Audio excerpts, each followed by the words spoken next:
Hey, everybody, welcome back to the podcast.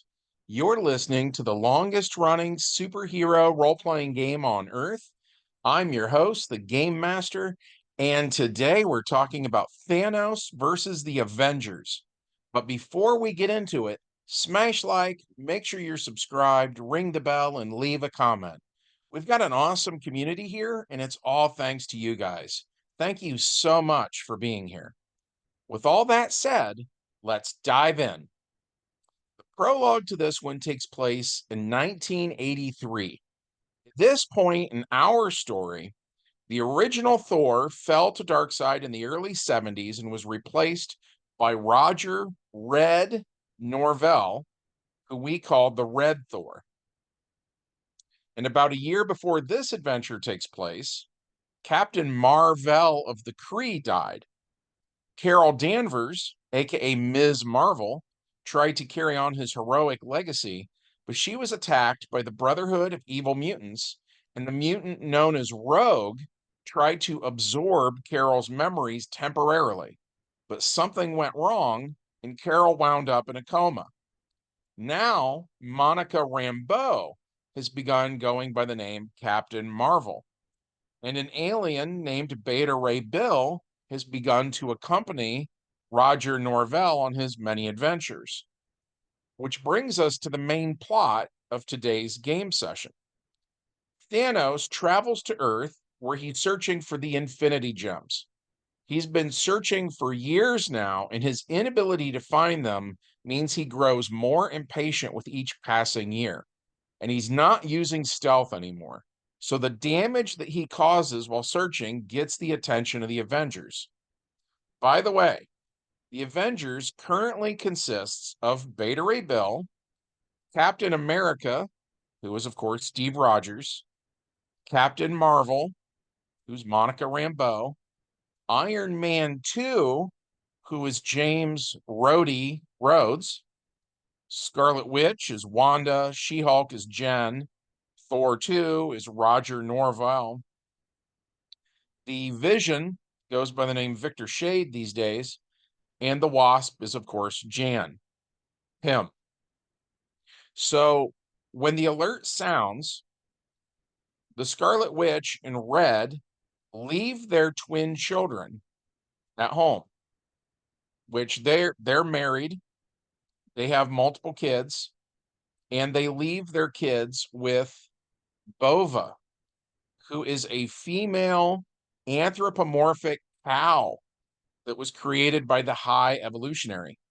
Bova actually raised Wanda and her brother when they were young, and now she babysits for Wanda's children. The Vision has an android wife named Virginia, and they have two android children, a daughter named Vivian and a son named Vincent. Vision's wife looks after the kids, and Vision answers this alert and heads out on the mission. Captain America married Sharon Carter, and they have a daughter named Shannon, who's at home with her mom. Tony Stark married Pepper Potts, and they have a daughter named Morgan Stark, who lives in California. And right now, Pepper is taking care of her, while unfortunately, Tony is battling alcoholism, which is why Rhodey is in the red and gold armor. The original Thor married Sif, and their daughter is Torun, who is currently living with Sif in Europe. She-Hulk has a son named Sean, who right now is at a baseball game with his dad.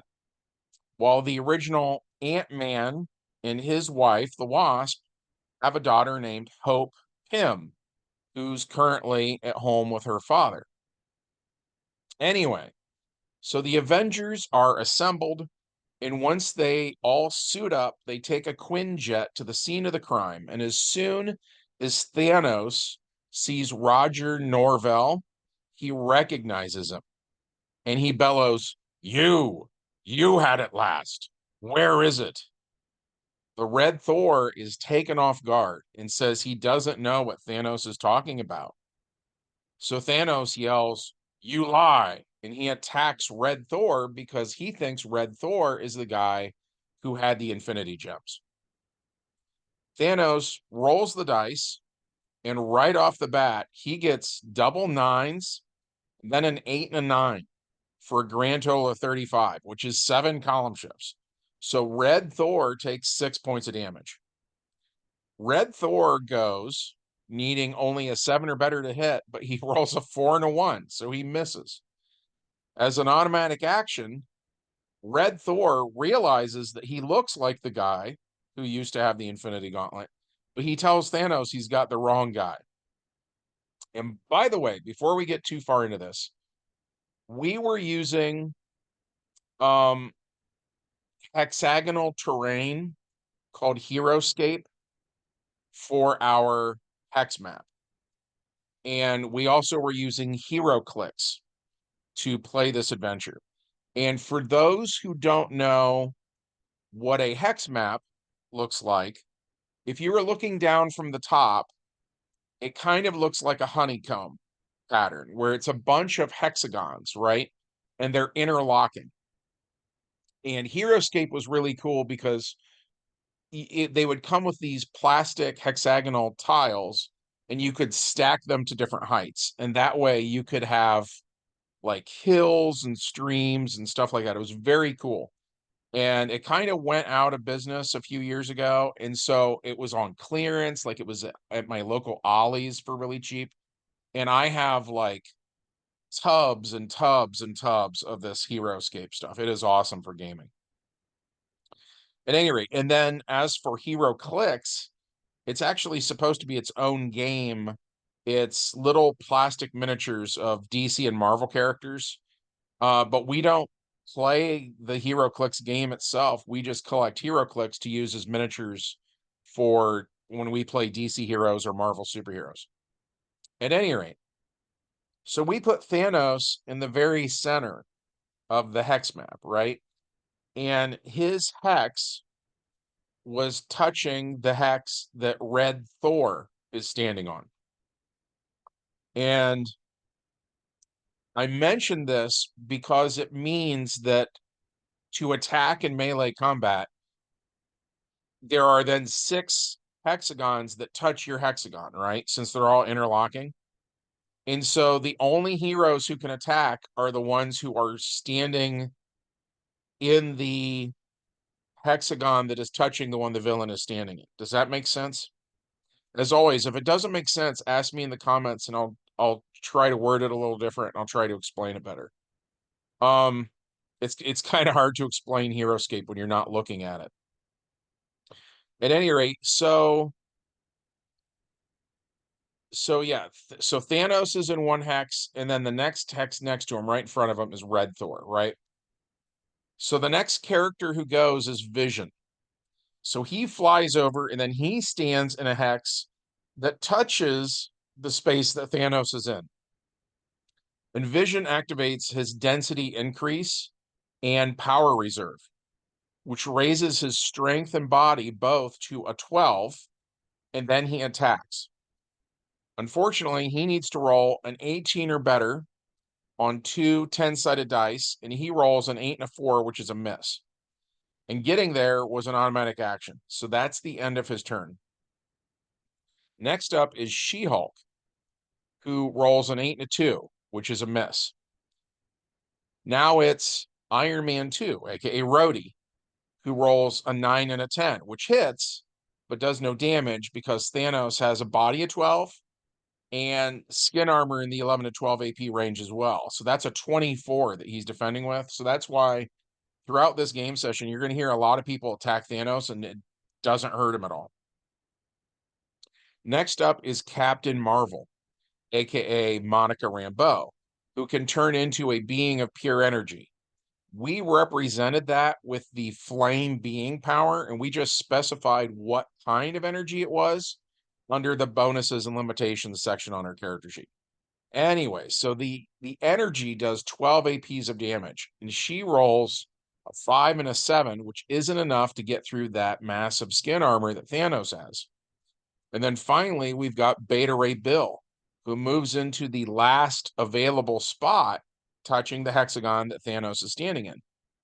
Beta Ray Bill rolls double sevens, then double tens, then a 9 and a 7 for a grand total of 50, which is just insane.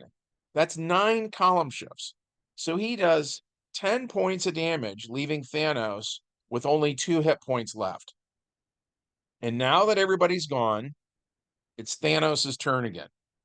So he hits Beta Ray Bill because right now, Beta Ray Bill seems like the biggest threat, right?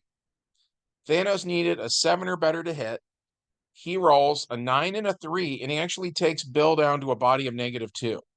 Now that a hex has opened up, Captain America stands on that one now, and he hits Thanos, rolling a 9 and a 7, which hits, sadly, does no damage. Then the Vision goes, rolling a 9 and a 4, which hits, but does no damage. Red Thor goes, rolling a 2 and a 3. It's just not his day. That's another miss. She-Hulk goes, rolling a 9 and a 4. No damage. On Rhodey's turn, he tries to push the attack. So he charges up the unibeam on his chest and he rolls the dice, getting double sevens, then a 10 and an 8 for a total of 32, which is 7 column shifts. So when he does hit Thanos with this massive energy blast, he knocks out the Mad Titan. S.H.I.E.L.D. shows up and they substitute their Omni gadgets for Time Stop, and they place Thanos in the Vault, which is a maximum security prison for supervillains. And while there, Thanos is frozen in a single moment of time, paused and unable to move for now. And that brings us to our epilogue. Red Thor and Scarlet Witch go home to their kids, and they agree that today was a close one. They were both worried that the other one was going to be killed by Thanos. And they were both worried about what would happen to their kids if one or both of them were gone. So the next day, they go to speak with President Reagan, who understands where they're coming from and thanks them for their years of service. The president asks who will take over for them, and Red Thor gives his hammer to Beta Ray Bill, while the Scarlet Witch says that she thinks that Cersei of the Eternals would do a fantastic job. So they retire, and they receive a going away party from the other Avengers. And everybody at the party tells them they'll miss them, but at the same time, they completely understand. Captain America is at the party. He looks around and he realizes that the only original Avenger that's still on the team is the Wasp. So he goes over to her and he comments on this. And Jan says that she's been doing this for 20 years now, and it's probably time for her to quit too. And Captain America, by the way, he was in his element in World War II, right? Then he was on ice for 20 years. And when he woke up in the 1960s, like you could not pick two more different time periods than the 40s and the 60s, right? So he felt like a fish out of water. And then after a while, it got to where the Avengers felt like his home. And he didn't feel like a fish out of water anymore, right? But now, because we use real time in our game, all this time has changed. His friends are getting older, like Jan is older, you know. She's middle-aged now. And she was a young woman when she started. And you know, these new heroes are coming in like Rhodey and, you know, Beta Ray Bill and stuff like that. So once again now, Captain America is alienated, right? He feels weird because something they used to do in the comics, and we've done it for years in our game, they kind of got away from it, is that the super soldier serum keeps him from aging. So we go with that idea. The Cap is basically going to be young forever. And so he's starting to feel kind of like what they explore in the Highlander movies, where the Highlanders, they make friends with people, they have loved ones, but then they're outliving them and stuff like that. So Cap is starting to feel that way. So there's this ebb and a flow where he feels at home and then he doesn't. Then he does and then he doesn't. So that's where we ended this one. When we started this game, because I know how dangerous Thanos is, and I knew that the red Thor, it looks exactly like the Red King, who's the guy who had the Infinity Gems, right? And so I had it in mind that Thanos would see his face and go after him. And I'll be real honest, my intention was to kill off the Red Thor character in this adventure. And then I was going to have Beta Ray Bill pick up the hammer and avenge him. And, that was going to be how I would pass the torch from kind of one generation to the next. But the dice had other ideas, which I think is cool. I like the random element that dice bring to the table and the unexpected twists and turns that role playing games can take.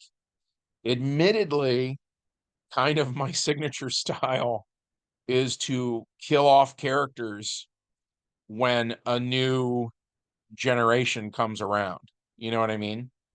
Um, so then the newer heroes want to avenge the older heroes, and the newer heroes feel a responsibility to uphold this heroic legacy of, whatever name they're going by, that the old character went by that name too, and you get it, right? So it's interesting that it went the way it went, and that our version of the Scarlet Witch seems like she's getting a happy ending. And that's kind of a nice change of pace. I think sometimes I can be so worried about people screaming that such and such a character is a Mary Sue, or this is cheesy, or whatever. Um, I think that my knee-jerk reaction to all of that tends to be kind of stronger than it should be, and I'm sort of injecting tragedy into the game to not receive those sorts of comments, basically. And whether it's from listeners or players or just anybody, right? Um, but yeah, a happy ending is nice for a change. So I enjoyed this one. Um, I I hope that you did too. If so, as always, we would love it if you took just a quick second of your time to smash that like button. Check to see if you're still subscribed, because I hear all the time from people that YouTube unsubscribed them without letting them know. Ring the bell so you know when we upload more stuff. And last but not least, leave us a comment. I think that's the big one that helps us more than anything else. Even if you just send me an emoji or something like that, anything helps. When you comment, the algorithm, as I understand it, thinks the video is relevant and is more inclined to share it with people. So we appreciate it when you do that. We like growing the channel. So at any rate, from all of us here at the longest running superhero role playing game on earth, we hope you have a good one, and we'll see you in the next adventure. Bye.